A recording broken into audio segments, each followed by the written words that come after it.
Just turning the live streaming on. Oh, hang on. It's...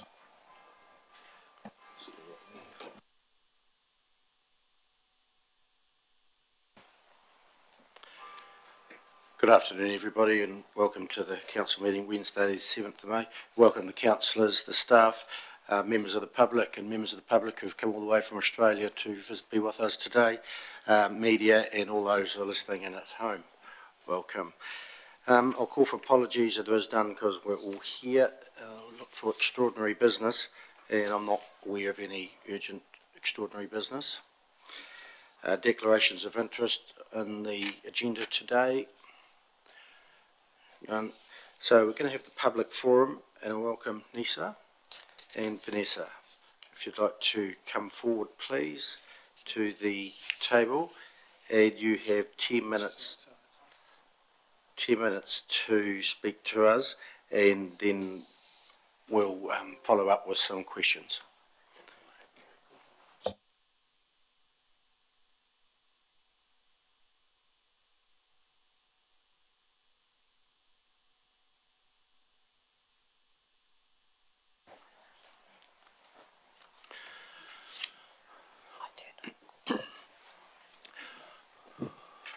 Welcome, ladies, and we've already got your presentation which you're going to give to us today, which we've had a little look at, but if you'd just like to go through it and highlight the bits you'd like to tell us about, and then we'll have time for questions. So the floor's yours. We've got 10 minutes.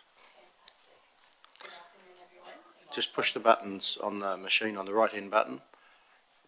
Good afternoon, everyone. Thank you so much for having us here today. I just drove back from the lovely Christchurch, so it's great to be back here. So you have all met me before, Neysa, Koizumi, but I would like to also introduce to you Vanessa. She's going to talk a little bit about herself, and then we'll go back to the presentation here. Hi, everybody. My name is Vanessa Clark, and first I want to say thank you for the opportunity. Because of you, I have the opportunity to be working with Digital Waitaha since last year.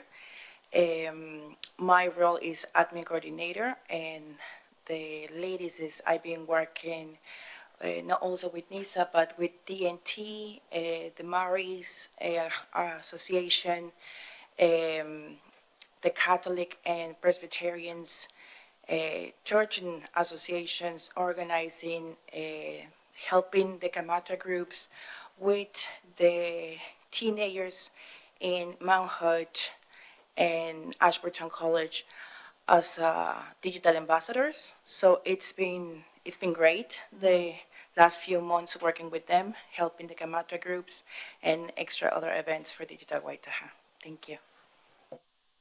So thank you. So Vanessa does a lot in that space of putting youth together with the Kaumātua so that they get one-on-one advice for a digital device. So helping empower our seniors in the community to feel like they got this.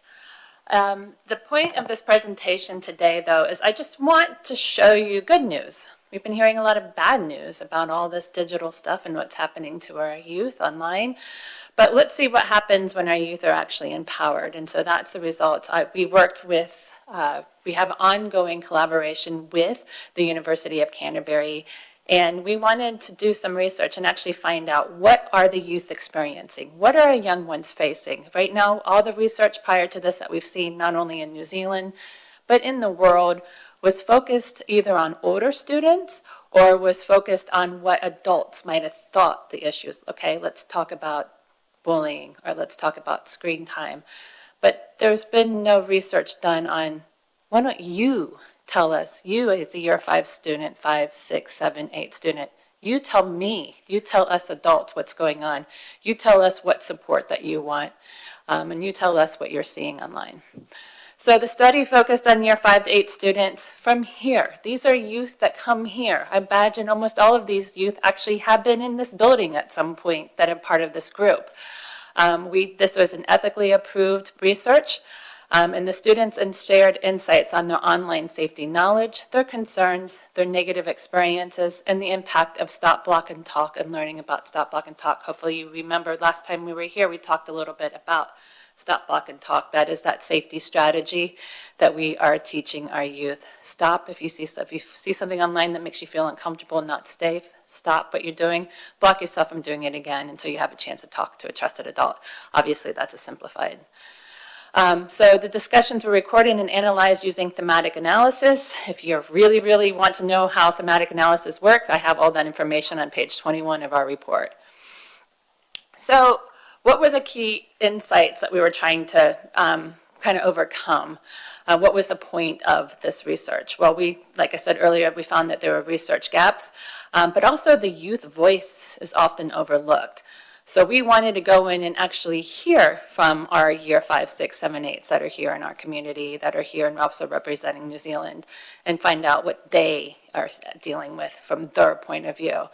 And then also a lot of research has actually been on quantitative data. So very simply, that's a lot of those surveys type things. So a lot of that information would be out there, and kids would answer yes, no questions or multiple choice questions, what might limit the type of data that you actually get back. So we wanted to actually sit down, interview them. So we actually had a student from the University of Canterbury was the ones that actually interviewed the students. So the Stop, Block, and Talk program, again, something else that's homegrown here by Waitaha High School students. It is designed for all ages, and it adapts to the students' evolving online interactions. So we use this program in schools, and we use this program in community groups. We have been in many groups here in Ashburton and in the Ashburton community, but also in Christchurch and the places around the South Island as well. The program includes relatable scenarios and practical strategies to educate young people, and then also part of this program is the Digital Ambassadors Initiative, which empowers students to promote digital safety within their environment. So that means these are the students that after we go into schools, these students stay at they're already leaders in the schools or might be new leaders in the school that continue to reinforce Stop, Block, and Talk. It's just 3 simple steps: stop, block, and talk to a trusted friend or an adult. So the research, we were in school, we did this program in schools, and then we talked to students. We basically had focus groups off of students from all the different schools that we went to. So the big things that came out of this was actually quite positive. It was actually wonderfully heartwarming. We're hearing so much negative online. Yes, there are a lot of negative stuff that are happening to our students, but the biggest thing that we see is that students can effectively manage their digital well-being and safety, but they need structured supports. They need structured strategies. The second thing was students can recognize a range of online risks they may face, and students seek guidance and accountability from adults and tech companies. So they know what's out there. I mean, we're talking to 9-year-olds, and they can tell you what they're seeing online, and they can tell you the solutions that they'd like to see. Some of them are very, very, very creative, but some of them are quite insightful. Like, I'm 9 years old, I'm 10 years old, and I'm searching on Google. Why is it that I'm seeing things that are age inappropriate? I'm playing on a game that says it's rated 3 and above, but I'm seeing ads for gambling. That's not appropriate. The tech companies need to do something about that. So these are stories. It's great to hear directly from them what they're seeing and how they want it handled. When I wrote the report, I had worked with some people from the CDHB and elsewhere, and these were the words that I had to define, because these are the words that our youth are talking about, but not our adults necessarily in the space that work with youth can define. So here, who here taking a look at these, would everybody here know what all of these are? Yeah. Anyone want a definition? I know we got time for maybe a definition of one. Anything up there that's really captivating that you might want to hear more about? Let's do Roblox. Roblox, that's very good. So Roblox is a great one. So by year 2, most students are playing Roblox in these schools that we go into. So this game, it is a platform where multiple games students can choose from, or our young kids can choose from. So a lot of times parents think it's just a game, but it's not. It's many different games. And 99.9% of the games are fine. They're okay. But some of the games can be extraordinarily inappropriate because people are able to create their own games and then put it back up onto the system. So overall, really good, but there are some troubling things. In Roblox as well, students are able to communicate with other people, so that's why we can confidently say that by year 2, 50% of the students are already talking with other people online. So in our research, if you haven't had a chance to take a look at our research that we have posted on our website, we actually go through and define each one of these. All right, so what were the actual insights and practices that we came from this? I'll just quickly go over this as I'm aware of the time. But the big thing when it came to digital well-being and safety is that students were aware of the big things like their privacy and how digital footprint and peer advice and safety features, but also they were very good that they were talking about how digital safety made them feel empowered, how Stop, Block, and Talk made them feel empowered. And as you can see up there, after going through our programs, kids were saying, yeah, we definitely feel more cautious now, I'd say. And you could tell your friends about Stop, Block, and Talk so they know and they can tell other people. So it was good to hear how the students felt like having this information. They felt more empowered. Students' awareness of online safety and well-being challenges. So they go in, part of this research will go in and actually tell you. You can hear in the Every Voice Heard section exactly what kids are saying in their own words. So a lot of times, some of the things that we heard was, you know, I just want to ask, does anyone else notice how many gambling websites are out there? A lot of times kids are talking about how, you know, simply it could cause, some of the negatives are it could cause brain and eye damage as well. But then there's some more kids talking about scams and then some other more sketchy stuff. And then finally, when it comes to talking about guidance and accountability that they want from teens, from tech companies and adults. Well, the biggest thing that they want from adults in their lives is not to be judged, because what we're finding out is that if kids feel like their parents are they're gonna get in trouble for this, they're not gonna come back. So talking to the kids about why they wouldn't tell their parents about things that they see online, they make comments like, because they might not let me play that game again.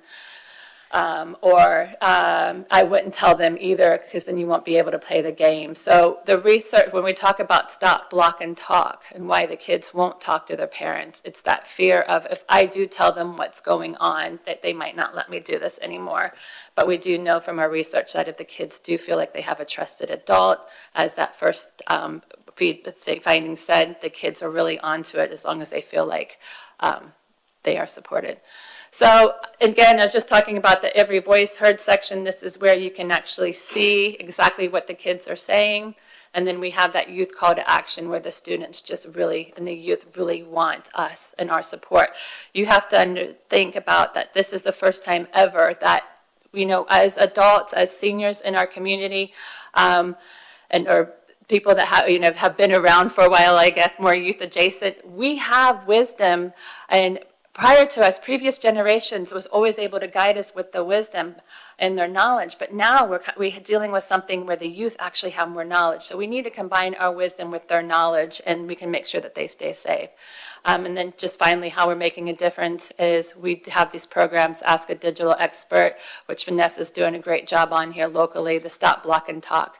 We're going to have a couple online training programs as well. And then obviously on our website, we have free resources that you can use. I think I came here last time, I gave you some of our free resources as well.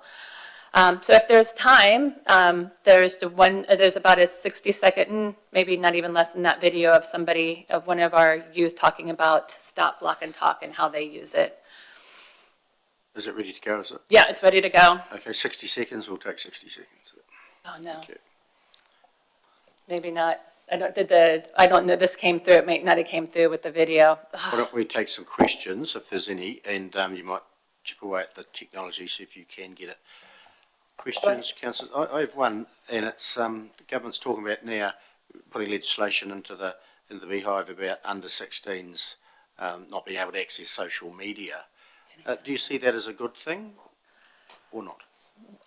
The first question I would have is, why are they not allowing them to access social media? Are they not wanting them to be able to talk to their friends, or are they wanting them to keep them safe online? It's first, what's the intention behind it? I haven't been able to actually see what they're trying to achieve with that.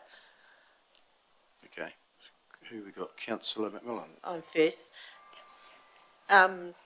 Just a question on the age group. So you've got the year 5 to 8, which is sort of roughly 9 to 12-year-olds. 9 to 13. You talked about year 2s playing Roblox. So do you think, like, what age are children starting to play these games and see all these things online? Before school, even before they even start school, right? So we know in some of the schools we've been in, there's kids playing, they're playing Roblox, they're playing even sometimes GTA with the family. That's Grand Theft Auto, Fortnite, Minecraft. I mean, a lot of these games are very safe. They're very innocuous, but some of them also allow them to interact with strangers, but they are playing them at year 0, at preschool. But they're not really communicating until years 2, because that's when they have the ability to, right? Before then, they actually can't type or anything like that. So most of those games are introduced through family members or School. once they get to school. Yeah. School kids talk, a lot of times kids are finding out about this stuff because they're talking about it at school with their friends, and so they don't want to be left out, or the kids just pick it up and start playing it. Councillor Hooper. Thank you. I see they're after tech company accountability. What about from us around this table? How can we help? Well, that's a very good question. I think just a note on the tech accountability, and taking it right back to what was said earlier. The students or the youth know what's wrong. Like, they can talk to you. I mean, talking to year 9-year-olds, it's incredible how much they actually understand what's going on when you talk to them. So I think being able to just open up that conversation to them, have a place for them to feel like they can actually tell you what's going on. I know me directly, a lot of times the young people aren't talking to me because I'm a bit, youth adjacent here, but I work with a lot of youth that the youth work with. So I think there's that youth action committee that we had around as well. They would be wonderful people to talk to as well, to find out exactly what's needed here. But it's, again, promoting and let's keep getting the stop, block, and talk in front of the kids and supporting that. Councillor Lovett. Just wanting to know, do you go into the schools just once a year or twice a year, and are you empowering the teachers as well as the students to recognise and help each other? That's a great and timely question. Thank you so much for that. So yes, I've been into most of the schools, or at least the schools that have wanted to work with us here in Ashburton. We typically go in once, and then we have resources that the teachers can then use and continue using after us. We found this program is so popular, but there's only one of me, and I can only really do it at one point a year because I do so much else for the trust. So we actually are in the process of creating a Train the Trainer program and actual online resources. So we have a WebWise Wanderers online course, which then we can help all the schools, even parents, even availability here that could be run here on the machines here as well. And then also the Train the Trainer, looking at anybody that works with professionals or even youth group leaders and stuff like that, to be able to train them to bring it in, because that's now our goal. There's one of me can only do a little bit, but if we can get all the people that are already working with that, that's our goal. Thank you. Councillor Cameron. Thank you. Through the chair, that was a great presentation on the research that you did from, for those kids from aged 9 to 13. Is that right? Thank you. What about the bigger kids? Is there a lot of research done on that from 13 to 18? Yes, there's a lot more research on that, and that's the reason why we targeted that. So NetSafe tends to focus on that age group, and if you look around the world, there was a lot more research on that age group. Our target for 9 and looking at that age group is that's actually where we can get interventions in or even be preventative. And so that's our focus as a trust, is in that prevention space. Okay. So for the bigger kids, there's also stop, block and talk. There's that Yes. similar type of thing for them as well. That Absolutely. That's rolled out to them as well. Yep, absolutely. Last question, Councillor Todd. Thank you. So, looking at the bigger picture, how do you, suppose, government success put pressure on the Metas or Facebooks of this world to control or restrict some stuff that appears on these sites? Thank you so much for allowing me to address that. So going back to the question earlier, if the government's wanting to restrict under 16s, what is it that they're trying to restrict? If you go in and you talk to schools and you ask the students for the tech company accountabilities, they want them to be responsible for removing the content. So I think it should be on the tech companies. My personal opinion is to be on the tech companies to remove the content, to make a safe space. The kids are like, look, I'm being honest. I'm saying I'm 14, I'm going into Snapchat, and I only want to talk to other kids my age. Why can't I do that? Why is it that somebody else can pretend to be younger? So they really want the accountability. And, you know, I was on the radio talking to Luke, and he was asking, how can little old New Zealand force these companies to do that? Well, hopefully they can maybe work with Australia or work with other companies to do that. Or let's say we just start making a big deal out of it and put it back on the companies. I don't think it should be on 16-year-olds or under 16-year-olds to police themselves.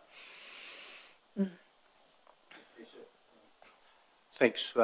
Question time's over. You've got the week's short video. You might want to play that now. Thanks.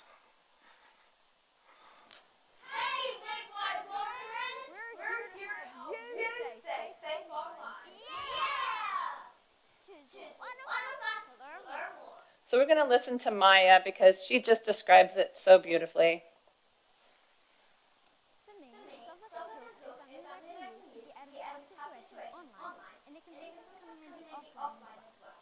Self-help can be experienced in giving away personal information, and it can sometimes present cyberbullying. Stop as in you stop. You literally just read this thing. Is this appropriate for my age? Am I giving out sensitive photos, videos, etc.? And if you are, you need to block. Blockers often realise that someone has hurt you or been mean to you in some way. How you can fix this is by deleting or blocking the user or person everywhere, wherever you use your device. This will prevent you from horrible things. If you ever happen, you can delete that. But sometimes after you've done that, you might feel too hurt, so you might talk. Talk is a tip for a person you trust, whether it's an adult, sibling, cousin, or friend. They can all help you. Like, they can just give you advice on a situation, or just be there with you to give you comfort. If you follow these 3 rules, then I'm sure you shouldn't get into a tough situation, online or offline, that you'll be able to use the right steps to get out of the situation. Remember, you don't specifically have to use stop, block, and talk. You could do talk, stop, block. Whatever works for you, as long as you use stop, block, and talk. So that's what stop, stop, talk means to me. That's an awfully empowered young lady, isn't it? So she's been taught stop, block, and talk. That's her own words. They're really excited. They all want to help. Just before we wrap up, Vanessa, anything you want to add or all been said? Well, first, I do want to say thank you to Neysa for all the research and the work that she does for Digital Waitaha. She's not only improving other kids to know about this. I am a mother, and I appreciate the work that she does, and more schools should be part of this, and inviting Neysa to that the group that we're doing and train the trainer for other kids to know about this and how to control and stop the online bullying and other things that we are having in our resources too. So I think it's a very good program that we should try more in other schools. So thank you very much for both coming in and sharing that with us. It was a quick 10 minutes, but we got there. Continue on the good work, and thanks for sharing with us. Thank you. Thank you so much for having us. Next item, councillors, is the minutes, item number 4, page 3, and any alterations or additions on page 3, page 4,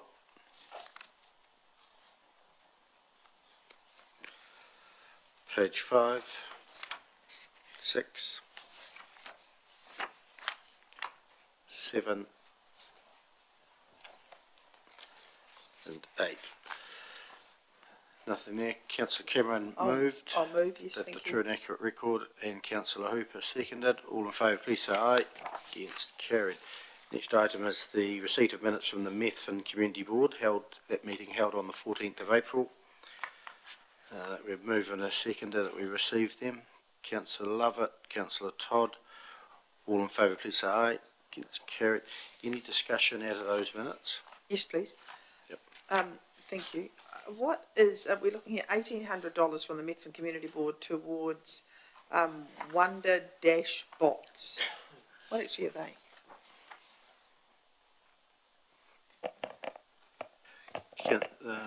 Tony. Thank you, through the chair. So the Methven Primary School are establishing a like a Digitech unit as a part of their extra offerings, and they are robots that essentially you can code in the background that the kids can then teach to move. So it's really part of that STEM education program. No further questions. We'll move on to item number 6, Library Collection Policy Review.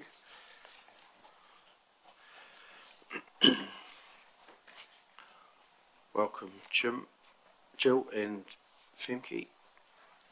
Sarah, anything further you wish to add to the report? Nothing further to add. Questions, councillors? Councillor Lovett. I'm just going to ask, this policy is just purely on box, isn't it? Not all the other things down there in the library. Through you, Mr. Chairman, it's all the items that we buy. So it's also the, talking books, videos, games, other stuff. It's all the items that we buy. So there's no policies, you've got a policy on this. I just, looking into the other equipment down there, the music room, the activities room, is there going to be a policy around all that stuff, or a separate one, or eventually will it all come under this policy? Because we just mentioned books in here, not the wider library. It's become more than a library space. It's probably covered in that library activity plan, but we could think of expanding this to include ways of buying and collecting that. Yes. Because there's sewing machines and all sorts of things where they never used to be in the old library, and I just wondered, would that fit in this going forward, or it's just because it's all library down there. Yeah. Thank you. Quick question. Library activity plan, we don't see it here. What is a library activity plan? Through the chair, that is the activity management plans, and you do see them, and they're reviewed internally on a regular basis, and then they come to council prior to the LTP. So that sets the direction for the activities operation, and that includes all other aspects such as the services office in the makerspace, or the sound studio, or the learning lab. Thank you. Councillor Cameron. 2 questions, please, through the chair. The stack, the library will maintain resources in the stack collection. Is that those skinny shelves that move across? It's a room that's got that sort of shelving in it. Okay, so there's spears, the stack of spears. Yeah, I've Sarah once called it the dead book park. Yeah. And that gives you an idea. I know what they are, yeah. And one more question, with regards to deselection, items that no longer meet the collection criteria or are no longer required may be sold, donated, recycled. How they were purchased because they met the criteria, so how do they not meet the criteria anymore? They were popular at the time, but they're possibly I mean, like popular books and stuff. Yeah, like or we bought a lot of them because it was Lee Child and it was Christmas, and so we bought 12, and then we found that 2 years down the track, keeping 2 in the stack is probably fills the needs, and we haven't got unlimited space. Okay. Yeah, So that sort of thing. Sorry to interrupt. If you have 2 in the stack, I can go out to the stack and get the Lee Child book that there's 2 of, or do I have to ask you to get it for me? You have to ask the staff, yes. So it'll be in the menu though, if I wanted it. That's right. Okay. Yes. And then you sell it. What is the revenue approximately that we get from sold items from the library per annum? We haven't sort of been running because it sort of didn't gel with the look of the new building, but we did sell them over Christmas, and we kind of kept the nicer ones for that for that sale Downstairs. display, yes. I'm sorry, I haven't got a figure for that, but it would be a few $100s. A few $100s, and then Yes. that goes back into the library to buy new, okay, thank you. Just have a question. The collection itself is a range of print, digital and other resources. Is the print dropping down as digital becomes more popular? Or does it, or should it, or do you keep print just as normal?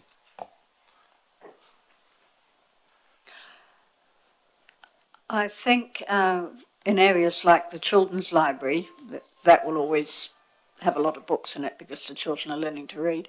Yeah, I think the print aspect is slowly dropping away in other areas because we have things like downloadable e-audio and e-books, and that's becoming more popular. So, yeah, it will continue to change. At the moment, we've just got lots of formats that we're dealing with at once.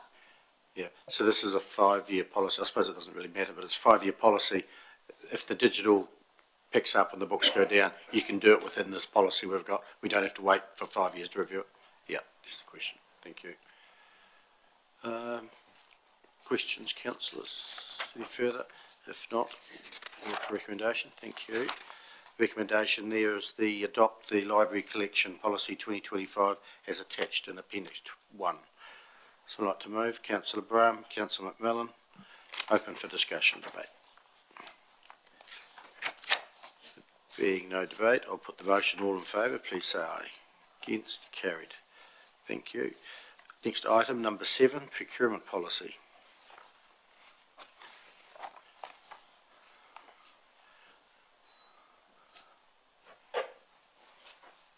Welcome, Lou, Mark and Helen. Anything further to add to the report? Yes, we've just got a few slides just to supplement the report. We'll quickly take you through. Okay.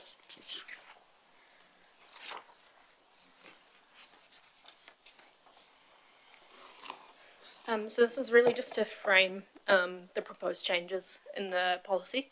So just a quick overview of the timeline. So back in February 2020 was the last review. Shortly after that, in April, there was discussion about introducing temporary buy local requirements. That was in response to COVID and the impacts that was having locally. Through that discussion, there was consideration for a 10% weighting for local suppliers, but that was, I guess at that point, ruled out due to the impact that might have on levels of service and ability to maintain budgets. So at that point, the temporary provisions were introduced.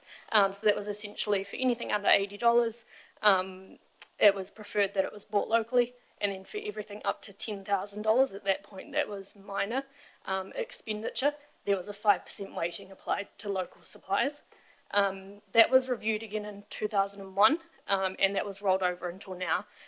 So a large part of this review was considering whether we retained, updated those buy local requirements. So just skipping to the next slide. Part of that was actually defining what a local supplier is. That hasn't been defined in the current policy. So the proposed definition for that is local supplier means a supplier that is owned and operated within the district and or has an existing business premise. So this definition kind of covers two things. It covers the first part, Part A, covers any business that's kind of owned or operated by someone locally. The second part covers those larger suppliers who have set up a premise here, so it might be a depot or a warehouse, and then they produce local value benefit through employing local staff and using local suppliers.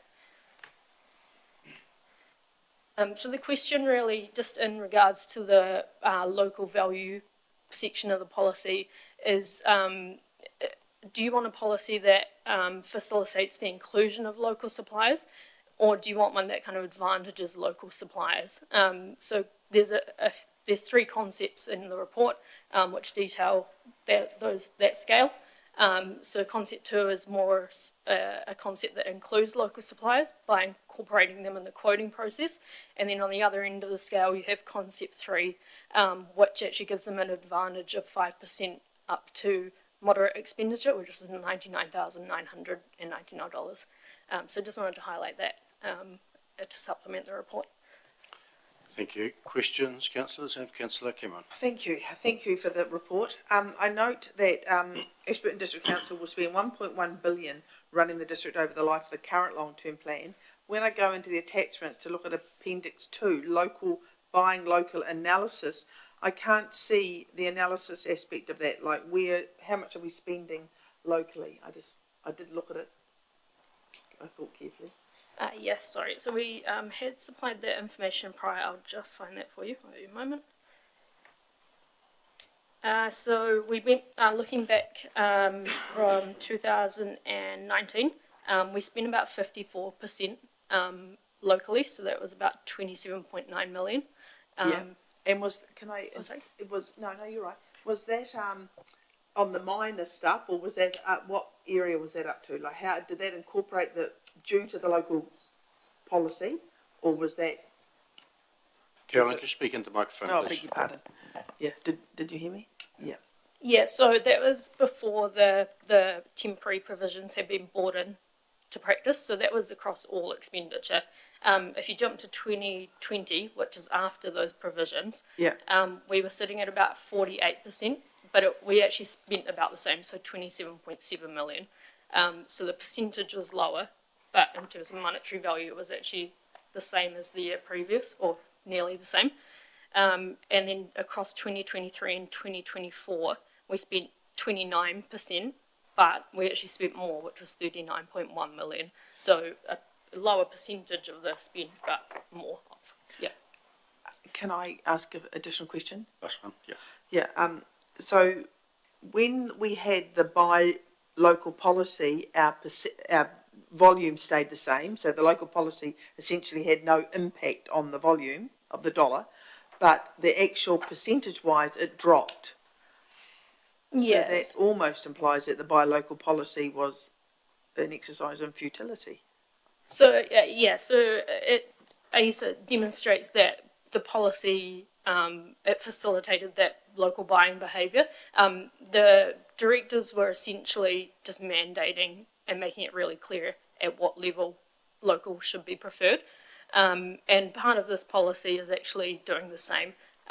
So when you're looking at the policy principles, public value, it includes that social value portion of it, which is, spending locally. Yeah. I just have to say one more thing. I don't understand how it facilitated local buying behaviour when the percentage dropped. If I misunderstood, I thought it was 2019 was 54%, and then 2020 post the buy local 5%, allowance was 48%, although the dollars were the same, but the percentage dropped. Have I understood that correctly? Yeah, you have. So it potentially could have been because more of the spend was on the higher value. Yeah, I procurement. understand that. Yeah, and then things like this building, those larger contracts may have impacted that as well. Yeah, I'm looking at that, not wishing to be argumentative, so I won't comment, but I'm looking at that for the 48%. I understand that in 24 and 23, the larger purchases. Yeah. Thank you. Just before I go to Councillor Lovett, just on all the government buying that we do, and I know I've had a request from mainly vehicles, when the vehicles are bought all of government, that they get delivered from the local agents. It goes into their numbers, which they use to, the agents need numbers running through them, and when it's picked up in Christchurch gets a number, not their Ashburton branch, so it's just something to be wary of. Probably a core question for...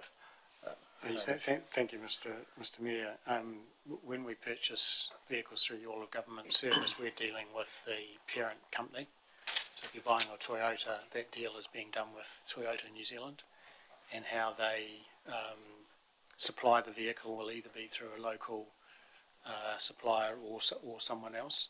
and we don't have a lot of input, say, or other influence over the specific car yard that delivers that vehicle, because the deal is done with the national car maker. Yeah. We can introduce a conversation somewhere in there about a preference, perhaps, but of course that local yard will have to have the specific vehicle being ordered, etc., etc., etc. So The local dealer did indicate that you would decide where it gets picked up from, but you take that offline. Yeah. Just keep them in mind, that was always asked for. Councillor Lovett. Yeah, I just sort of looking this, that we have to be prudent with our ratepayers' money, with our spending. Could this come under scrutiny? Because at the moment local government's being questioned about our spending, and if we're having favouritism towards our local businesses, it's not really fair for outside businesses. Could they take us to task over it? In the future, if our loading is for favouritism on local businesses, they may not tender in the future. Got a question? This, to me, this policy's not really been fair, is it, to our outside tenderers? Which is still not coming, but you get to debate it when we get to debate. I can't, Probably debate question. It's probably a debate question, but can we prove that a business is a local business without being taken to task over it? I think the criteria is given up just before. Is it strong enough, business. our criteria? Yeah. Because there's a lot of hidden things in businesses today. Hopefully there's none in our business. through Mr. Mayor, we can work with that definition. Just before I go to Councillor Hooper, on page 40, my 41, page 6 of the policy, it's the weight given to local value criteria will be assessed on the needs of the individual project. So, do you have a weighting? What weight do you give to them in that situation?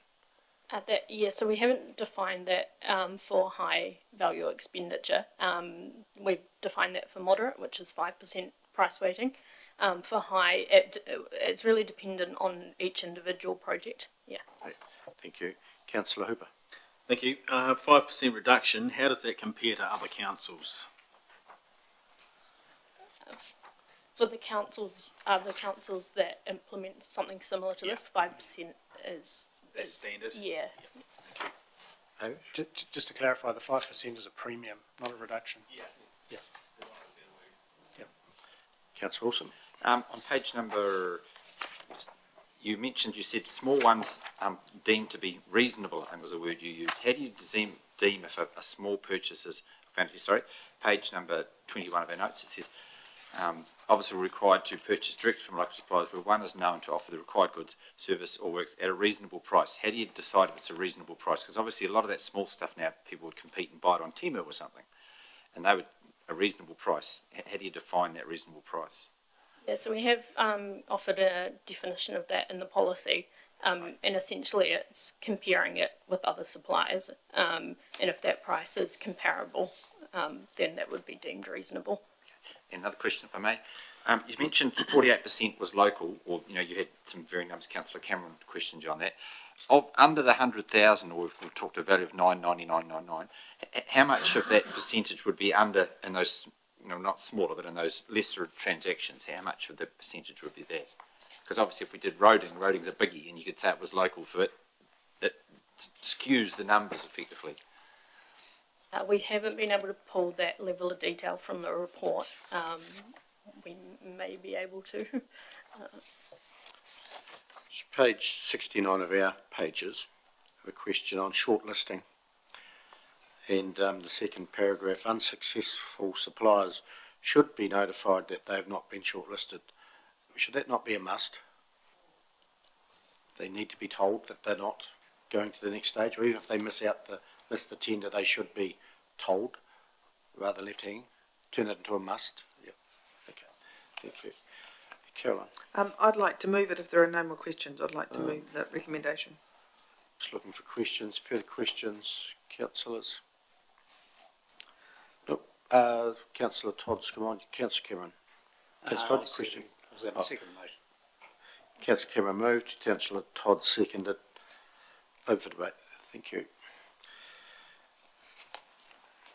debate. But Councillor Wilson. I do support looking after local providers, but I'm very wary that we've lumped together some of the big roading contracts, and that if they've been lumped in as being called local, because they're a different sort of, when you do that, so you've me 48% was what I was just looking to understand that better, because if you're only talking a small proportion of our budget, that's a good thing, but if you're talking 50% of our budget as being, having a 5% boost put on it, that boost effectively is like all subsidies or things, that effectively ends up in the price. That's how it works. It doesn't just sit out there as a number, it actually ends up in the price because they know they can charge more. So I'm just concerned that if it's 50% of our business we do it, that's quite a big number. But if it's only a small number, that's good for locally, but we have to be very careful. Councillor Lovett. Yeah, I don't support the 5% local loading at all. I think we're here to be prudent with our ratepayers spending money, and I think, on the small things, yes, but when it gets to bigger, there'll be some stuff that won't get done because of that discount on going through, and we'll be paying a bit more for local, won't we, with, especially on the bigger items. Something that's going to miss out in the budgets further down the line. So I just don't support it on the bigger figures. Councillor Todd. Thank you, Mr Mayor. I do totally support the buy local guidelines policy, and it's something that we should encourage. Local businesses, they create employment opportunities, they pay rates and contribute to our total district. So, it's totally important that we do support local businesses wherever we can, but I'd also, if this is passed, encourage local suppliers to be active as well and be involved with the process through council and supply products. Councillor McMillan. Thank you. Through the chair, I support this as well, and probably like Councillor Todd, I think we need to be supporting local businesses, but we also need to be getting the best bang for our ratepayers as well. Councillor Hooper. 100% support. I think shopping local, which is what this is all about, starts with the council. Councillor Cameron, right to reply. Yes, please. Thank you. It's interesting. I'm looking at the Ashburton Guardian, Monday, April the 20th, and in here someone's quoted me and it says the future environment in our district will be challenging for a lot of businesses, and if the council can support local businesses in any way possible, then we need to do this. And I think that still stands today, as if we look for 5 years down the track, it's still challenging for businesses out there, and given that these are our friends and neighbours and the people that contribute to our local sports clubs and that, I think we do need to support them. I'm disappointed we don't have any actual figures as to buy local, and I was also disappointed to see that from 19 and 20 that the actual percentage had gone down with the buying local policy. But in response to Councillor Lovett's comment, most tenders are competitive, so it's very unlikely that the up to the $100,000 tender price will have that 5% allowance built into it. It might be 2%, might be 1%, may not even be anything. They're a competitive tender in that moderate price range. I think we do need a robust system, and I think the staff have developed a very good system as to determine what is local and what is not local. And I think that we do need to support our local businesses and totally support this recommendation, and urge everybody around the table to also support it. Thank you. I'll put the motion. All those in favour, please say aye. Against? One against. Carried. Okay. Recorded? Yes, I just don't. Record against? Or? You can record it. I just don't like 5% loading. Thank you. Recorded against. Item number 8, public transport trial. Welcome, Mark. Neil. Anything further to add, Mark? No, I'm happy to take any questions and answer as best I can. Okay, let's go to question time. Questions, councillors, on the public transport trial paper. Councillor McMillan. Thank you, through the chair. Mark, there's a couple of points here. Number 9, which I'll just check what page it's on, 77, is talking about public e-scooters, and I guess that's a lime or whatever you call them, and saying a trial could be put in operation without cost to council. So the recommendation is saying that we don't put any funding in towards public transport, but I'm guessing, are we open for other options such as the lime scooter option, or and I've heard of one local operator who is quite interested in starting up a bus service. I don't know if you've spoken to them or not, but are those options, would they still happen if we decline this, if we move this recommendation for no funding? Well, e-scooters, can comment on that. They're run as a private business, so where they've been established in Christchurch and Rolleston and things like that, they've come in and they've done that. It's been no cost to council. So one reason they haven't come here, presumably they haven't thought it's a business they're going to make any money out of at the moment. So I'm guessing that's the reason why. But if council's willing to let them come in and put some restrictions on it, then that could happen. In terms of local bus, the ones I've talked to haven't been wanting to start up a business. I don't think they thought it was viable was the main reason. So just in terms of numbers, yeah. But they could, if someone wants to come and do it privately. The recommendation is that council don't fund it at this stage. Yeah. Just on that, if a private bus company wanted to do a bus service, who would they come and see? Council? Who in council, or would it be council even?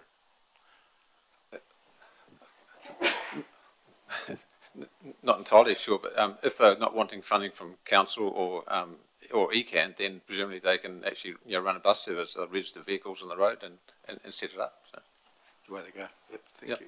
Councillor Wilson. Under our local government setup, I thought ECAN was responsible for public transport.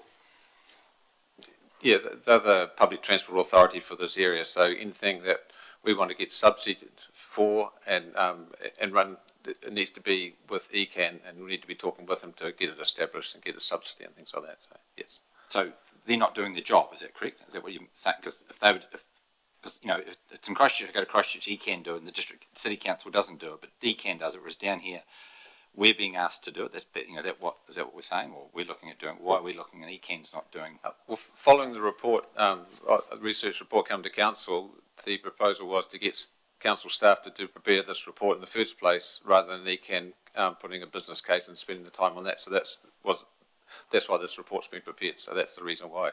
It's discussion with ECAN, and not very much. They've got lots of public transport to look after, and they've got their public transport planned out at the moment. So if we're going to start doing it, then we'll have to be involved with ECAN. It's for them to run it, just like they're doing Timber with My Way. ECAN run that as a metro service. Hamish? Just briefly, the Deputy Mayor presented to the ECAN annual plan yesterday, and one of the items in particular that was discussed was on the need for public transport.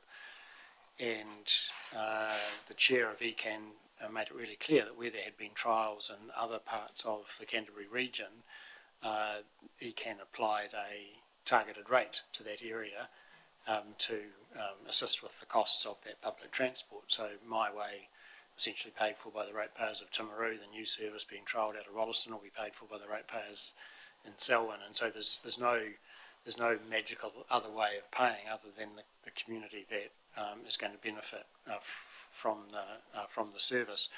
Well, I don't know if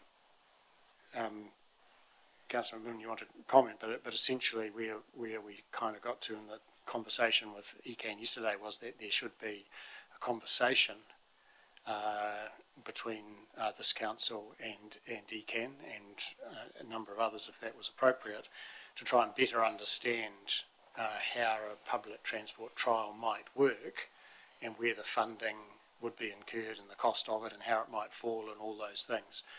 So that piece of work, seems to make sense. It's not requiring anything from this council other than time and discussion, and where that leads is, of course, not certain until that conversation is held. This resolution is not incompatible with that, albeit a little bit jarring, perhaps, with a conversation that we had yesterday, but could be revisited, or this motion might be slightly different by the time it's passed. But there are conversations with ECAN, and we've really responded in that submission to ECAN's annual plan on the basis of the sort of information and feedback that we get, perhaps a little more anecdotally than this research. Yeah, so a new resolution may be coming forward shortly. Councillor Hooper. Thank you. Timaru trial, 26 months, a cost of approximately 300,000. Mark, have you talked to your counterpart in Timaru as to value for money and things? What's their gut feel on the 26-month trial there? Well, the trial resulted in My Way being the service that is run by ECAN down there now. So as a result of it, the previous service was a scheduled service, had about 3,500 passengers per week. It's now 4,500, they increased to that, so under My Way. The fares, I did write the figures down, about 27% increase, I think, so 100% increase in costs. So it's actually more expensive to run a My Way service because there's more vehicles required, more driver hours and more kilometres travelled because you're not just following a fixed route. So there's extra costs. So the costs increased by about 100% for the service, but the satisfaction is about the same. And I think the result of the trial was that people liked it because they could call up and get the service. There's more set up in terms of contact information and the technology to actually run the service as well. So there's pluses and minuses, but I think it's been quite successful. It's one of the few ones that grew in the time in terms of passenger numbers over that period of time across the country. It was actually very successful in how it ran there. But Timaru, I think it lent itself to it, possibly, in my view, a bit more than Ashburton and a bit different to Selwyn and Rolleston because they've got the connection to Christchurch, and that's the main metro route they have there with their buses. It's not actually around Rolleston, and we've got other connections outside of Ashburton here. But so I think it worked because the trial resulted in that now being the service that they provide there. Does Timaru have Uber? Do you know? Don't know, but I was surprised that they didn't. And the My Way bus service they have down there didn't complement their taxi service. It was detrimental to it. Yeah. Mark, just on page 76 of our report, the current transport provisions, you don't have taxi or Uber in there. Is there a reason, or is it just an omission? No, just an omission. Most of the information here is from the research report, so there's a lot more detail on that, which includes the taxis and Ubers and anything else that's operating. So, because Ashburton has taxis and has Uber as well. Yes, yeah, and they provide that mobility service. And the mobility service, yeah. Utilising the taxis, yeah. Councillor Cameron. Thank you. Through the chair. Thanks, Mark, for the report. I think, I can't see it now, but there was over 400 people surveyed, was that correct, or responded to the survey? Yeah, about that, yeah. And 1/3 of those thought they would use public transport at least once a week?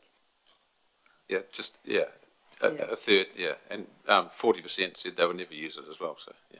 That's right, but we could do that same analogy for a lot of facilities within the town. Yes, yeah. My question is, when you look at the Timaru My Way system, which is a very elaborate sort of form of public transport, has it grown in the year on year? Are more people using it? Is it successful? Yes, the Liberal Research, yes it is, and talking to the Timaru Council, the users of it there, they've said it's successful, and ECAN have got those numbers on that as well, so it's actually run by them, it's on their website as well, so it has increased there. Okay. One more question, please, now. Yep. We have a lot of development in Ashburton now out at Trevels Road or over in Timwood and all these new subdivisions. Do we have any idea, have we done any work on how many people in Ashburton do not have access to a car, like a vehicle?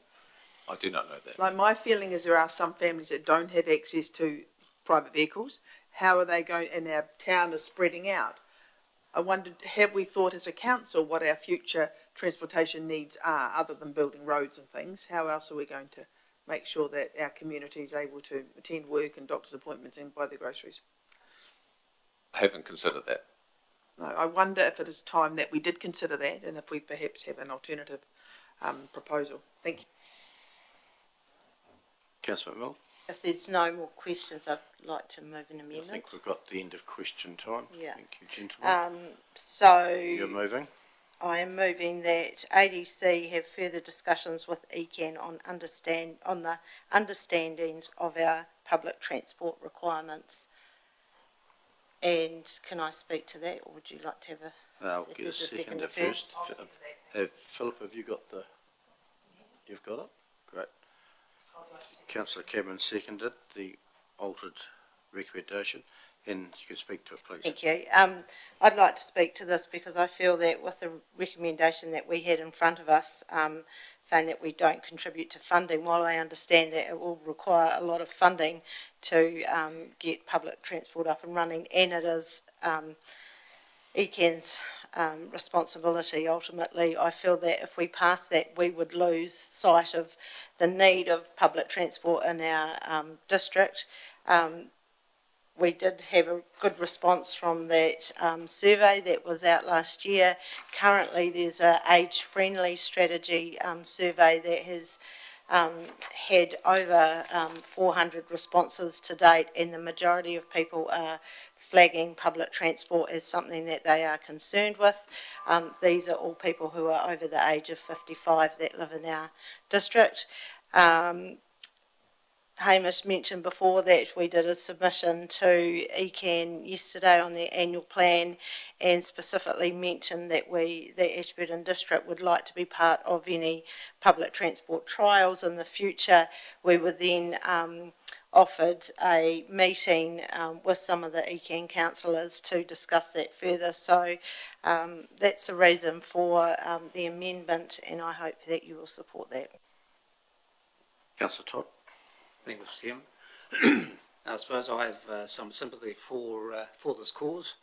If we don't try something, then we'll never know, really. So probably of the different options, I'd be looking at number 4, but potentially customers have indicated in that survey that they are prepared to pay, so it's not a total cost to ECAN or council. I think the service would be, obviously, as indicated in the survey, totally supportive from the refugee migrant communities, from young people, and maybe from those who no longer feel confident driving. So, so if we can get funding, then I wouldn't dismiss the opportunity to actually test the market and see if there is a demand for a good, regular public transport service. Councillor Wilson. I understand where Councillor McMillan's coming from with the thing, but I do not support it because I feel that this comes to the heart of, we have representatives on ECAN who are elected by a community, and that's their job. It's not our job, is to look after a community here. And if we're going to do public transport, we should be saying that, well, ECAN's not doing it, we want to do public transport, and why do we have ECAN there at all? So I'm of the opinion that it's their mandate to do it, it's not our mandate, and just by going into discussions, we will be in discussions with people that are pro public transport at ECAN because they want to grow their business, you could say. And so all we're doing is going down the route of making our ratepayers pay for something which the majority of them didn't want from the survey. Councillor Lovett. I don't support it either. It's ECAN's job to supply public transport, and they did bandy round figures to us at that time they were in here, what it would cost Ashburton, and it was quite prohibitive, and would lose our taxi service if we did that way, and everyone's rates would have to go up to subsidise this. And I just don't think, well, they didn't think our town was big enough to be able to cater for it. And, you know, we're building all these cycleways and stuff, and we need to encourage people to get on their bikes and encourage the older population to get out and use their mobility scooters. You know, it's, yeah, we're not big enough yet. Cameron. Thank you. In response to Councillor Lovett with regards to challenging the older people to get out and walk in on their bikes, it's very difficult when you have limited mobility and have a walker, or you cannot see. We're a population that is ageing considerably, and more of our population as a percentage is losing their licences due to circumstances outside their control, and they're very much housebound often, and the only people they see are the people, for example, that deliver their medicines or deliver their groceries or whatever. So we're causing isolation. We've also been identified through the health research that increasing isolation makes a person more likely to have a very poor health outcomes as well. So this would address that. With regards to ECAN, it certainly is ECAN's job to do it, but our role as councillors in the Ashburton community is to advocate and support our growing community. So we're not necessarily proposing that we fund, I mean, it would have to be a targeted rate regardless, or a rate, but we are advocating for the review of public transportation in this district just to see if it is required, not necessarily to go ahead and do it. So I think we're putting the cart before the horse in that we're saying no, we cannot afford it, or we don't want it, or there's no need for it, when we haven't actually done even preliminary investigations. And as Liz mentioned, the senior strategy that's been undertaken at the moment, it's a very, very strong point for people to have their independence and flexibility and be able to go out and do things when they want by public transportation. So I think it is definitely worth investigating, and I really encourage everybody to think about that before they cast their vote. Thank you. Councillor Todd. Thanks. We're going to say that the survey said that the taxi service would not be impacted by a taxi service. Bus service, yeah. Councillor Hooper. I personally think that a good Uber operation and some scooters around town would go a long way to solving problems, but I am open to listening to what ECAN has to say and some ideas and suggestions without any commitment of money. Councillor Ellis. Thank you. Me personally, I don't see how the recommendation we have excludes ECAN from doing a trial here. All it's basically saying is council does not contribute funding towards a trial at this time. It doesn't preclude anyone else from doing it. So I'm actually quite comfortable with our recommendation as it was, and so I will be voting against the amended. Hamish? Sorry, just to clarify, the ECAN Council made it very clear to the Deputy Mayor and myself yesterday they have no plans or no intention of doing a trial based on their perception that the need doesn't justify the cost. So yes, they are free to, but they have no plans to. Any further speakers for or against? Councillor Are we up to that? Spoken once. What more to add? I just have a query. So they have no plans to. Isn't their role to investigate? This is a question. Back in question time, we're in debate, but you may be able to clarify from yesterday. Well, they have done their own research that's led them to that conclusion. Right. No questions. No. Right to reply, Councillor Millen, if needed. I will, yes, write a reply. I think in the end we're advocating for our community, and yes, ECAN is responsible for public transport, but I think we need to be advocating for people that we have hear loud and clear from when we're out and about in the community, the elderly, migrants, our former refugees who do need public transport, and maybe Uber and Lime scooters could be the answer, but we need to have some chats with ECAN about it and work out what a plan is going forward. I'll put the motion. All those in favour, please say aye. Sorry, you can read the motion. Phil, have you got it? Liz, could you read the motion again before I put it? That Ashburton District Council have further discussions with ECAN on the understandings of our public transport requirements. Got that? We'll put the motion. All those in favour, please say aye. Against? 1, 2, 3, 4, 6, 4. Passed. Thank you. And I think an action out of that will be invite the chair and probably the director of ECAN who looks after transport to a council meeting to discuss that, or some other medium where we can talk to them about it and keep it moving. So perhaps in the next little while we'll get them here to a meeting. Yep. Next item is the Ashburton Community Water Trust exemption of CCO requirements.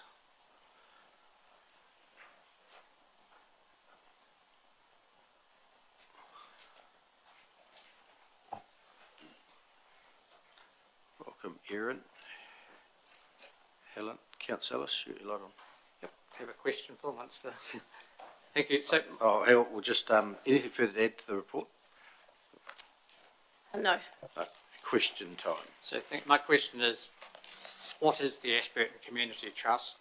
What is their purpose for being and why do we have them? Because there's no background on this report on what they are. It just says they'd like us to roll over and not have to do their reporting. I don't think there's an understanding around the table of how it came about and what it does and what it is. So a quick 101 on Community Water Trust. very quickly. Essentially, they hold a consent for a non-consumptive take. They are From the Kara River. from the Rokai River. They are inactive. Their committee has lost a number of the trustees or its membership, and they are actively pursuing the sale of that consent, which has not been concluded and hasn't been concluded for a number of years. So that's a conversation or an ongoing process that hasn't resulted in any transaction. So they're simply not active in the sense of requiring financial reporting or auditing and all the rest of it. So just question on that. If that consent did happen to be sold, what would happen to that money? Because I believe initially it was ratepayers' money that funded this to enable that consent in the first place. And are they getting any revenue from the people that are using that consent? There's no revenue. My understanding is the consent isn't being used. That I could clarify that, but that's generally my understanding. And in terms of the commercial nature of any discussions for sale, I think I would be better to comment in private session.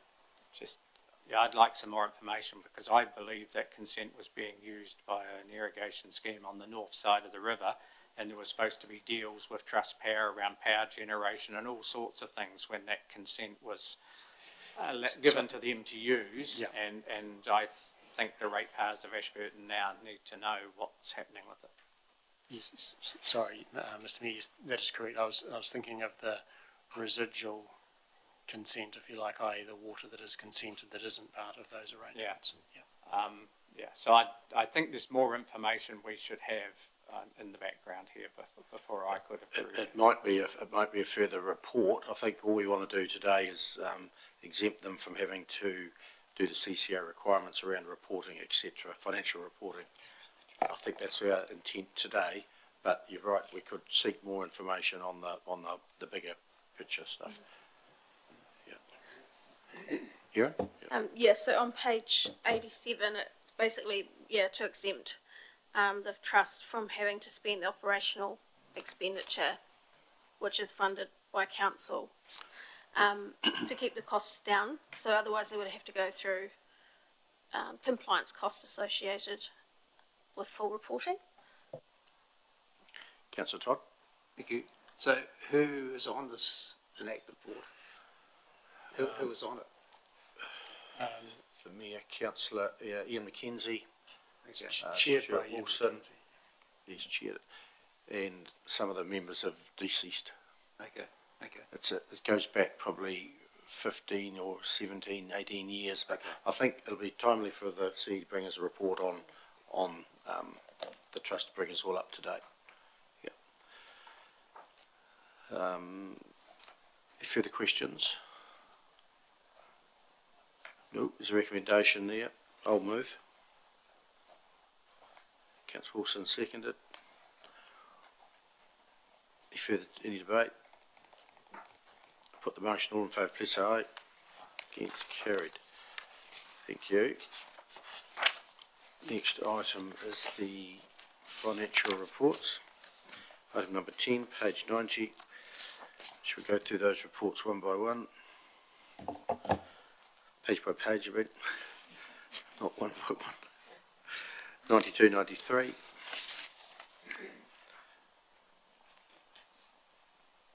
94, 95. Just one question on page 94. It's under operating expenditure and it says other expenses. It's $500,000, but 397% of budget, well overspent. What would it be for? The majority of that is a loss on disposal for the chambers. Oh, yeah.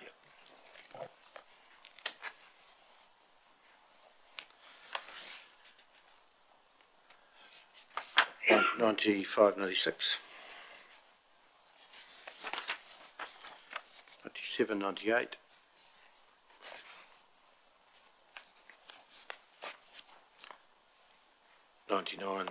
Sorry, Oh, Neil, can I ask a question on the Procurement, drinking water operating expenditure? There's a permanent What variant. page you on? Page 98. Group water supplies. There's a permanent variance on maintenance up 30% or $425,000, partly driven by the volume of reactive works being much higher than anticipated at the time of budget. Is reactive works, for example, for a road we have a flood and we've got to reseal it because of potholes, what does that mean with regards to the water? Through the chair, that's the repair of leaks, because the leak detection work goes around and identifies the leaks, and that gets passed on to ACL to repair the leaks. So that's the work in repairing the leaks. So the leak detection work, is that going all around the district, or is that still up in Methven with the water meters, or are we looking? It was largely focused on Methven, and each year we'll focus on different areas. Okay, because we've had, can I just ask another question? Sure. We've had those water meters in Methven for a couple of years now, haven't we? And is the leak detection work, has it taken a wee while to find the leaks to do the work? I would have thought they would have been done. That might be a better question to ask at the Water Services Committee, which is coming up in not so many weeks, I think. Great question for there, delve into it. Yeah, next week. Yeah. Hold that question for there. With regards to the timeliness aspect of Yeah, it. we were dealing with the dollars and the cents here. Will I go to page 100, 101? I just see 101, wastewater, there's a variance there of $1 million, spending more than, if I've read it right, spending more than budgeting. But it says it's favourable. Would it not be unfavourable?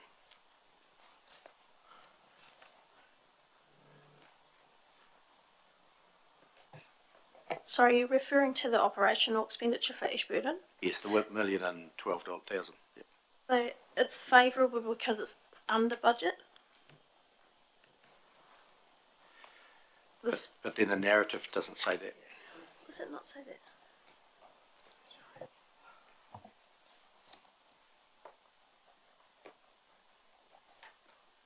I can answer that. Neil, It is unfavourable, that is correct. It is more than what we had budgeted for because of the repair work, similar to the water, where we have identified areas that needed work in repairing. Yeah. So it would be unfavourable is the question. That's correct, yeah. 102, 103.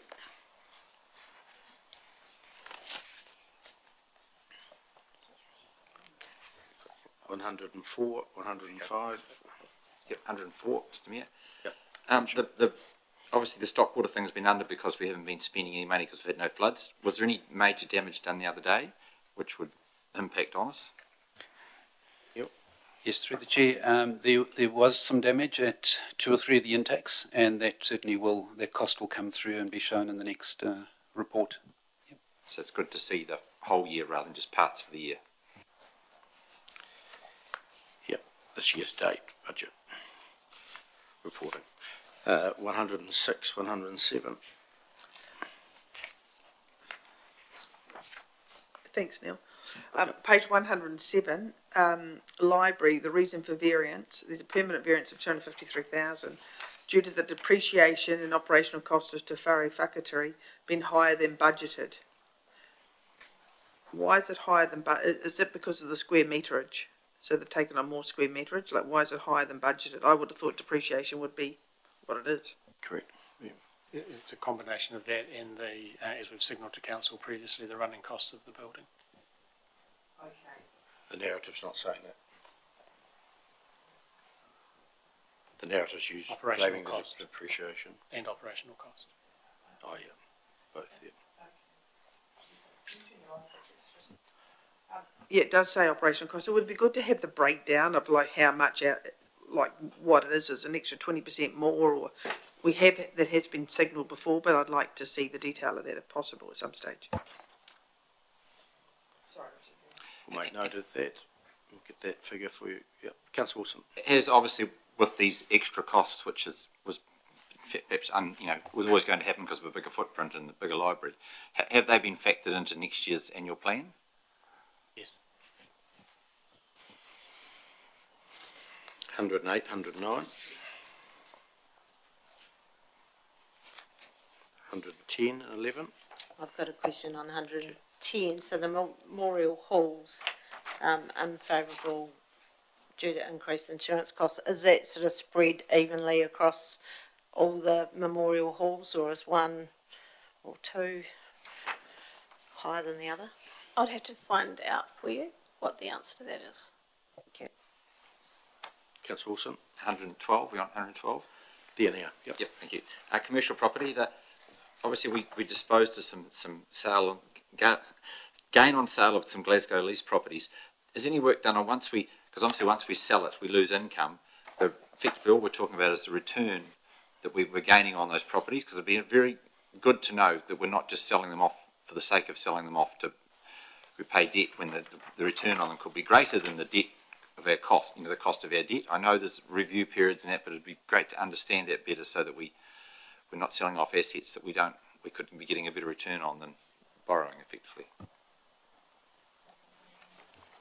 I think, Mr. Chairman, remembering each specific sale comes to council, so on every individual sale you'll see the revenue that is foregone by the transaction to sell, but perhaps we can do some work on an aggregated picture to the point of your question.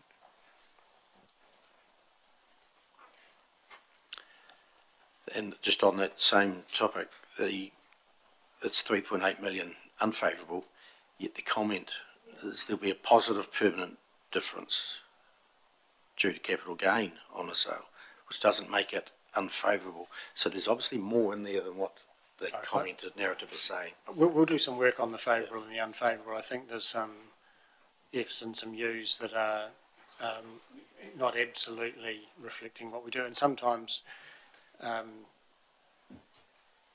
it's the way you look at revenue, whether it's favourable being more or unfavourable because it's different or however. But there are some things here that I agree need looking at. Yeah, it's got that there as well. Yeah.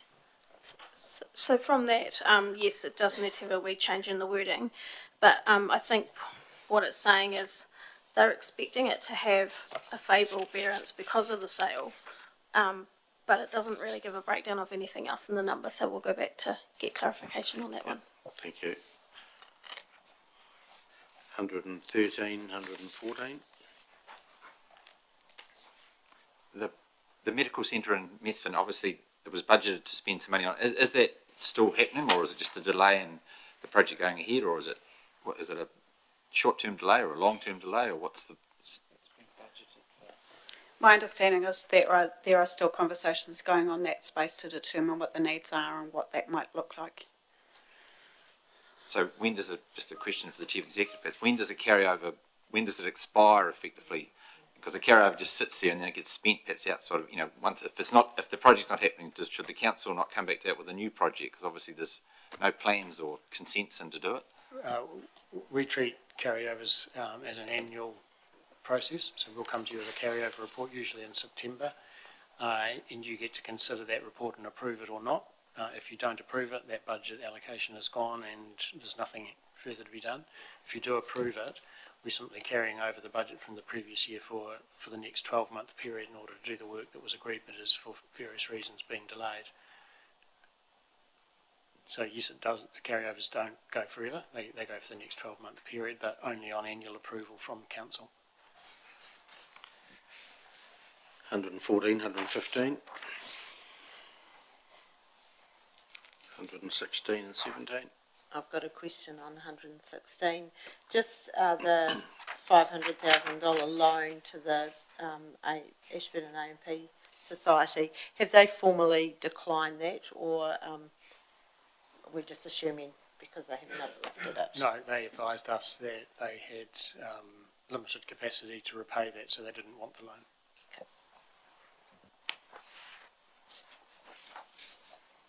118, 119.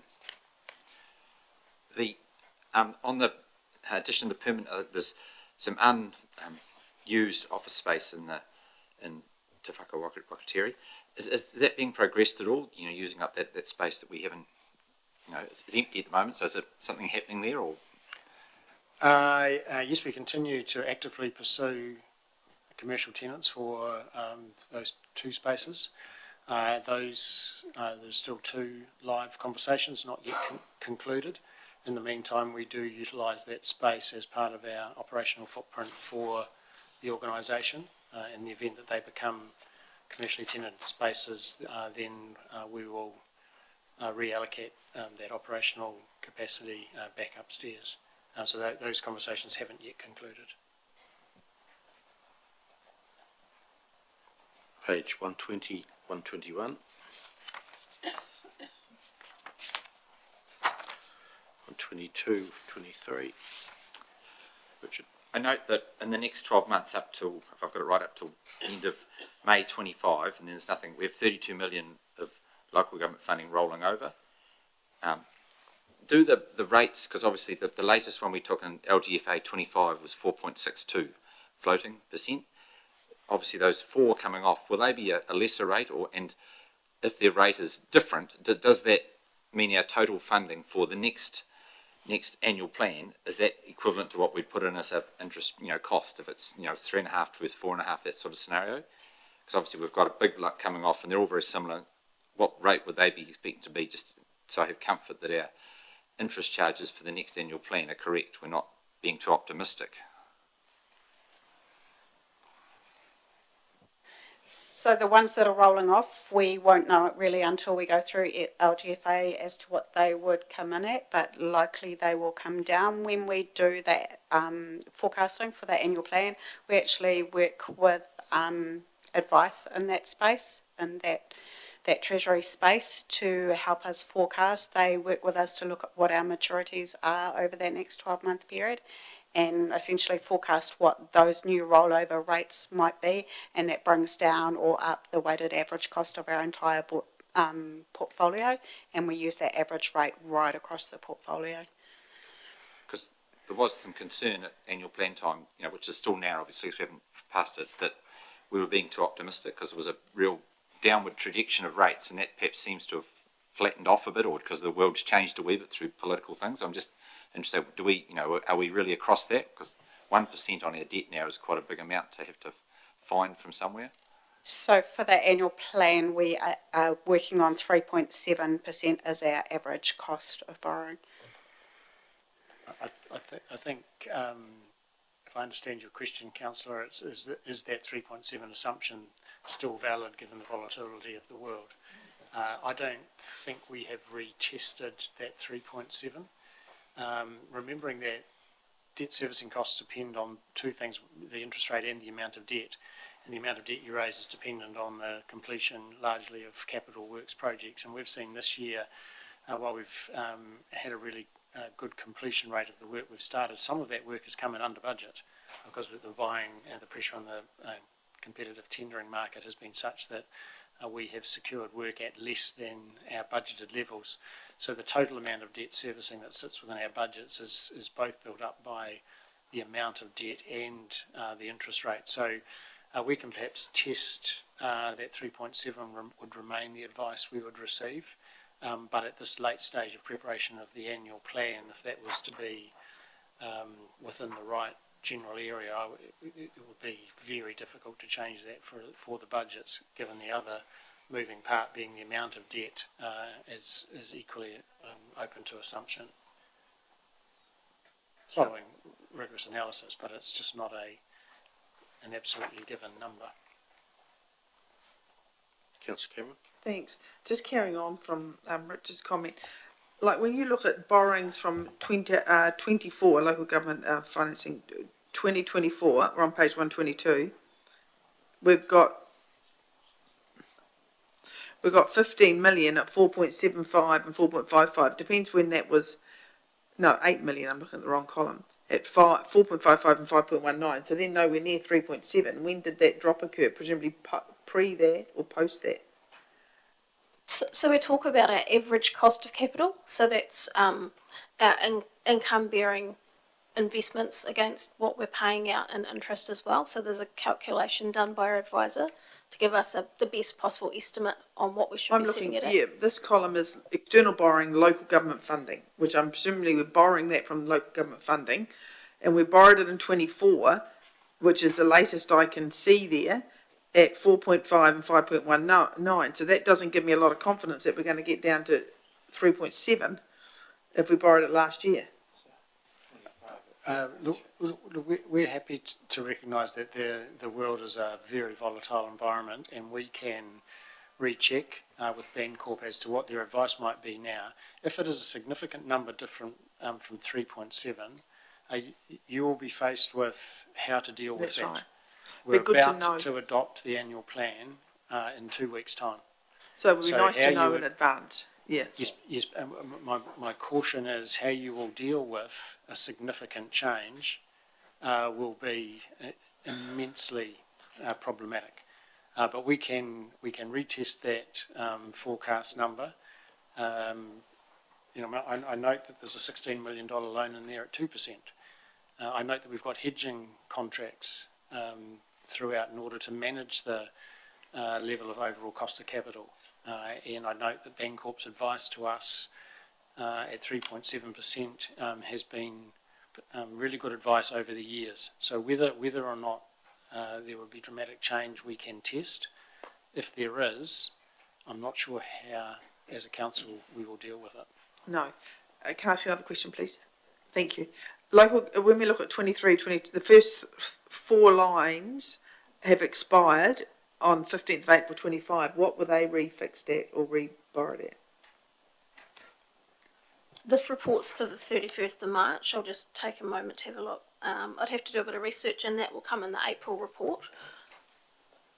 So if I find it now, it's going to take a little bit of time to... Yeah, no, fair enough. If you could just send us out, because this is end of March, but we're now nearly mid-May, aren't we? So it'd be good to have That's a bit been of a worked heads on up. currently, the report, so... Thank you.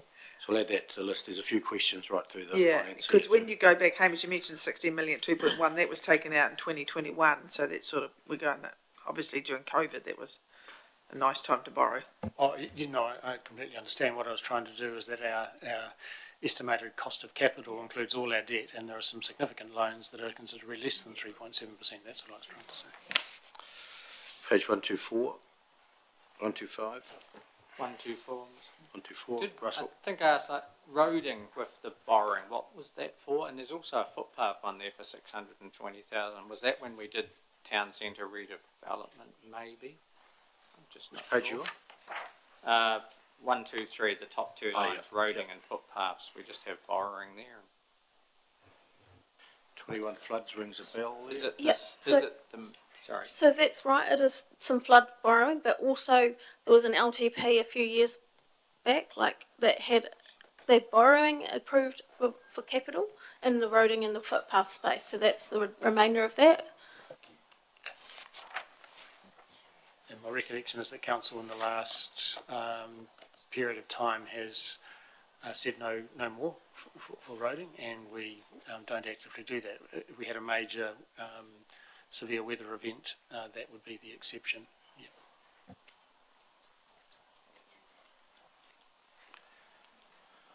Yes, and a future capital project, yes. Yeah, page 125, 126.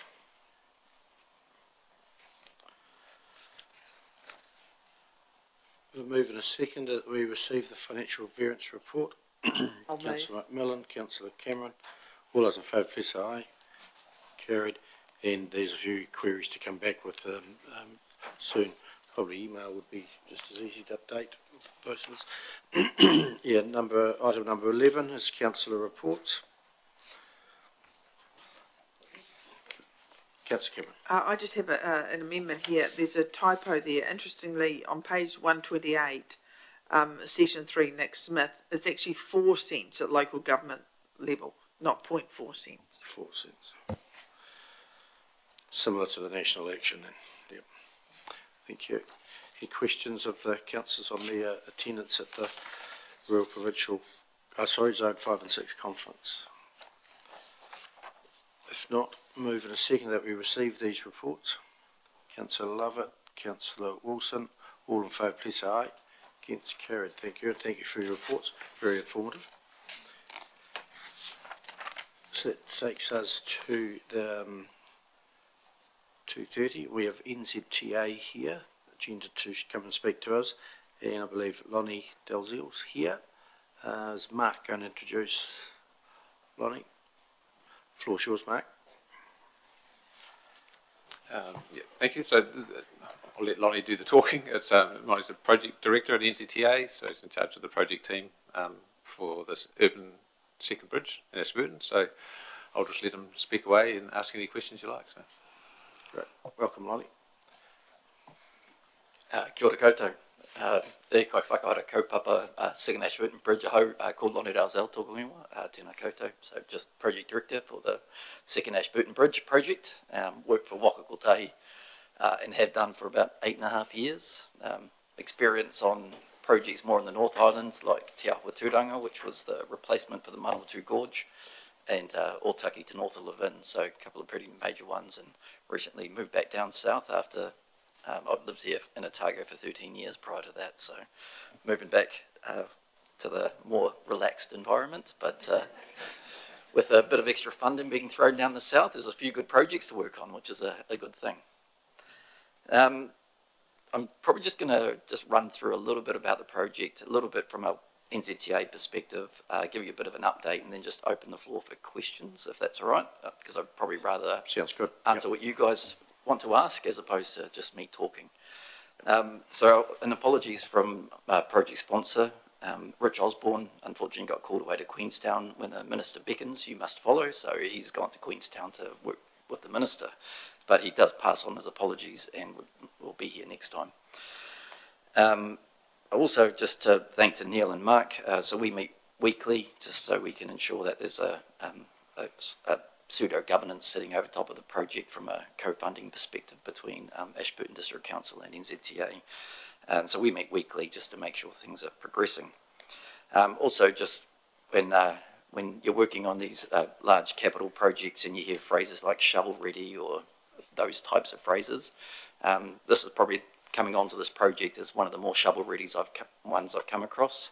The work that Ashburton District Council has done in terms of property acquisition, getting the designation in place, getting the community support behind it, it's exceptional work, and over the last 10 years you guys have done a lot of work, so it makes life a lot easier for people like myself to come in and actually bring it to fruition. Always look at property, biggest risk on any project, and consenting's half done, so yeah, just a big thank you, makes my life a lot easier. From an NZTA perspective, we have a project team which is majority based in Christchurch. We have a planning team, comms and engagement team that work closely with Linda in your comms and engagement side of things. We have our legal counsel and Albert, who's a project manager, which does a lot of work in Ashburton with the tin wall upgrades recently. So there's a lot of good knowledge about the Ashburton area as well. Now, I'm not going to explain the scope of the project. I think you all know what that looks like. So I'll probably just focus on the individual areas of work that we're doing at the moment. And then, yeah, like I said, open the floor for questions. So from a property perspective, I already mentioned that majority of property had been acquired. There was a bit of work still to be done in the riverbed area, and bringing NZTA into the project made life a little bit easier there because we can do a direct crown transfer, which has now been virtually completed. We've had approval from Ngāi Tahu, so it's just getting the final valuations, but that's all agreed. And then there was one final private property that was still being acquired by Ashburton District Council. So that's in a really good place, which is excellent. Planning perspective, already had the designation, but just going through reviews on the designation just to make sure it's still relevant for the current design, but also it includes management plans and other activities we have to do. So just making sure we have an action plan in place for that. And then we have the regional consenting. So currently leaning towards a more traditional approach, going direct to ECAN. There's many reasons for that, but mostly it's a relatively non-complex application. Things like the Fast Track Act are in place for major capital projects, but generally the complexity sits with some of those ones when you don't have designation, you don't have property and all those other elements. Because of the position ADC has put this project, we actually think it's actually going to be quicker and easier to work with ECAN. Still to be finalised, but that's the current thinking in that space. And looking to lodge our applications for that regional consenting in August. We've got procurement activity underway, procuring our principal technical advisor. Previously, Ashburton District Council had engaged Stantec because of the value of the work that we're going to be doing. Government guidelines require us to go through a procurement process, and we're halfway through that. Look to have that appointed in about 4 weeks' time. And then we'll start off with the procurement of the contractor and designer using an early contractor engagement approach or involvement approach.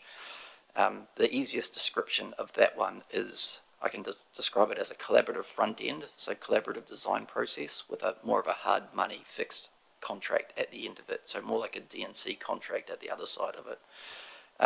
It's a really good way to accelerate the process, but also when you have things like an accelerated program or you're trying to deliver it sooner, having the contractor involved means it opens up opportunities to get the construction methodology better, do long lead item purchase sooner so you can accelerate the construction, and you can start early works without having to go through separate procurement processes. So there's a lot of benefits in doing it.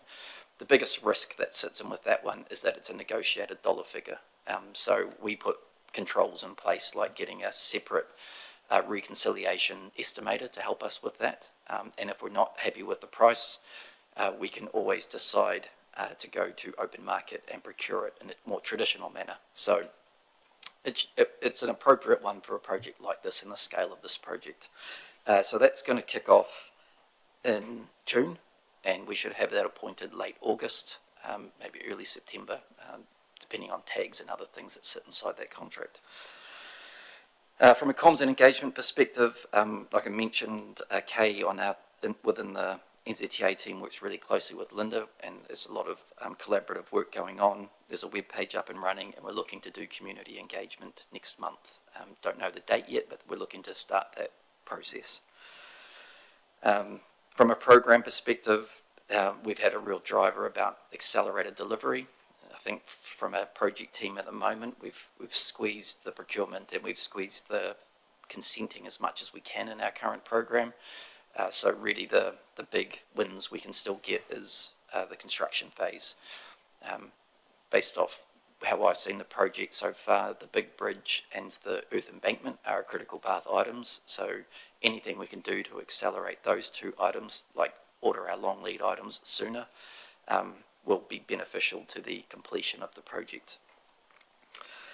Current activities we've got going on, so a lot of investigation work going on.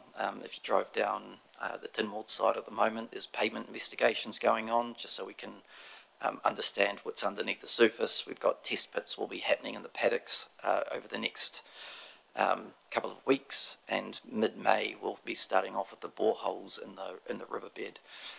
Plus we've done lizard investigations and other flora and fauna within the corridor to help our assessment of environmental effects for our consent application with ECAN.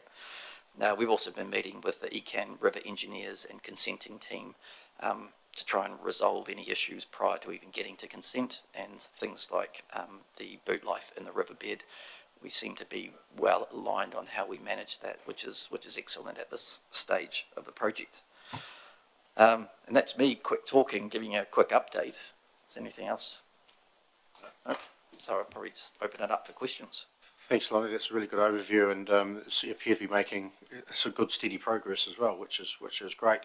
And you report to us reasonably often as council, how often will you report in this forum? I know you're having the meetings weekly with Mark and Neil. How often do you plan to report to, say, council? Pretty much as frequently as you want me here. I've worked with councils previously, and it's pretty well up to you. I can join virtually. I live in Dunedin, but also happy for it to be monthly or 2 monthly. During these phases, maybe there's not a heck of a lot going on. During construction, might be worthwhile being there more often. But I'll leave so it your up to you. different phases might require a bit more just information for our community, because the community is definitely very interested in getting this project completed, and as we are too. Yeah. Mark? Yeah, it could be a combination of written reports coming through as well as in person, just when there's more going on and things like that. So yeah, sort of whatever council wants really. Yeah. And Lottie, you also talked about timeline and some things going to be done by certain dates. Have you got the big timeline with the bar graphs going out from now till whenever? Has that been developed yet? Yes, we have. Yeah, we can do a summarised version for you. There's a few lines on it at the moment. Probably some lines we don't need to know about. Yeah. But the summarised one might be helpful for the community as well. So yeah, and it's always with those that they're the best guess at the time you're doing that program. So as long as it remembers that things can adjust, one of the things in the program shows at the moment that we could start main construction by March next year, which works quite well for us because it's the non-nesting season for birds. So things like that align, but it does change depending on how consenting goes, how procurement goes. But, great. Councillor. I'm just going to say community updates are important because the community are always asking us. And coming into town this morning, there was they had the lights and everything there stopping us at. Obviously, they're doing sampling on Graham's Road. The next question I'm going to get bombarded with is that the spot where the new road's going to link in, or is it just randomly? Because people was always asking, where is it coming out onto Graham's Road? And could you just put a big cross there or do something? They're all, surmising, and they like information. yeah, I agree. The simple answer, if someone does ask you, is yes, that will be where the alignment is. So we're doing testing on the alignment. That's good to know. I can answer some questions. So a tick rather than a cross would be better. So. Yeah.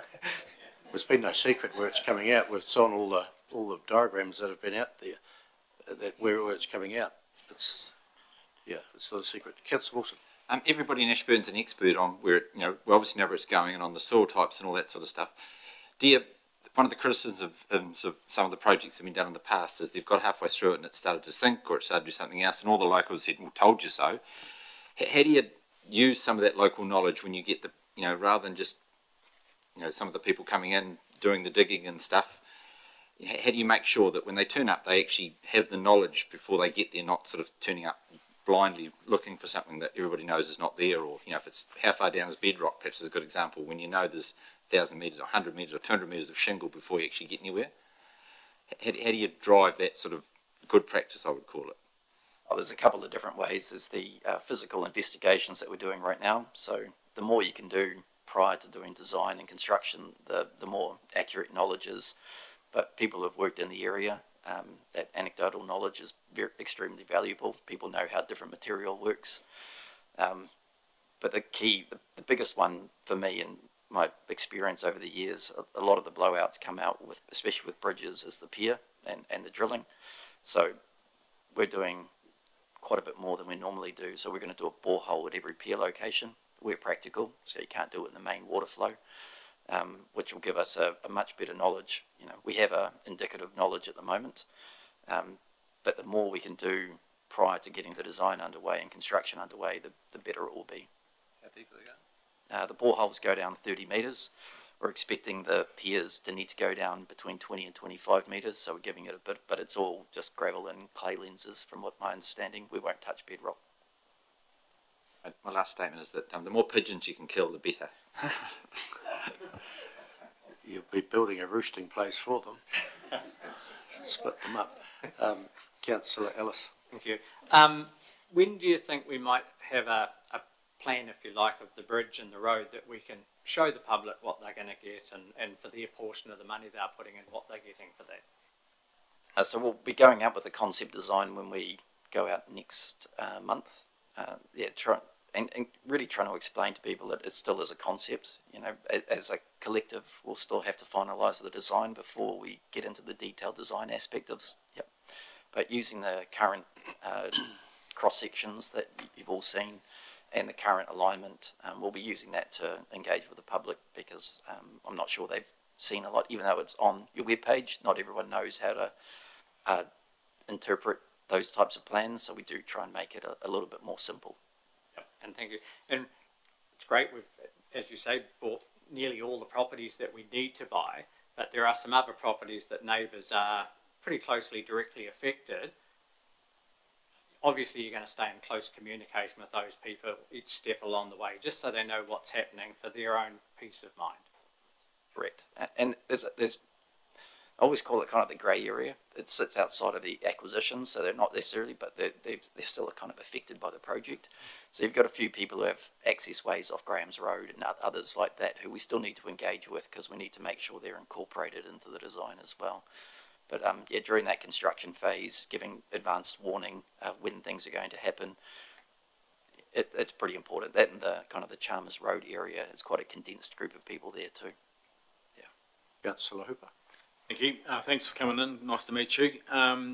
Construction in March, hopefully. Does constructing through the winter months pose issues for you, slow things down than if you were doing it through summer months? And if we start in March, when can we expect to roughly be driving on it? Answer the last one first. 18 months is roughly 18 months to 24 months is the construction period. But getting the constructor on board, that's why it's handy getting them on sooner, so we can get a better understanding of that. So my first question, both winter months, Push button, push button. So winter months is depending on the activity. You try and do your earthworks is quite heavily impacted by wet weather. Doing bridge work, not necessarily, but obviously if there is a flood or there's high water levels, you can't be working in the riverbed. The wide riverbed braided system does allow a little bit of flexibility as well, but certainly doing pavements, construction, doing sealing, doing earthworks, you generally don't do over winter, but there are a lot of activities you can do during winter. You just need to schedule it properly. Building a bridge is a different skill set than building a road, I assume. Some people can do both, but some will have their skills in either one. So you could have two contractors, one building a road, one building a bridge, in the one package. Most definitely. It would be still one contract. You'd still have one lead contractor, but they'll subby the work that they don't necessarily do as their expertise. We often get that, but then you do have your multidisciplinary ones who can do both. They look at all avenues there, it's great. One thing this bridge and road will use is shingle, and it'll use concrete, and we have both of them right there. So we'd probably like to see shingle being used from the Ashburton River, because it'll assist in another issue we have of shingle building up. And it's right there, and concrete we make it here in Ashburton as well, doesn't need to be carted in. We'd like to be carbon neutral, greenhouse friendly, so having it right there, using them right here will assist with that as well. So hopefully that will feature in the tenders when they do come in. Councillor Mackle. Oh, just before you, Councillor Mackle. Sorry, Councillor, just the point I was going to make follows what the Mayor said. We submitted to ECAN's annual plan yesterday, and in that hearing, the Deputy Mayor made the point that we wish there to be special consideration of local river gravel for this particular project, on the basis that it made sense both for the project but also for the river protection work that ECAN needs to carry out.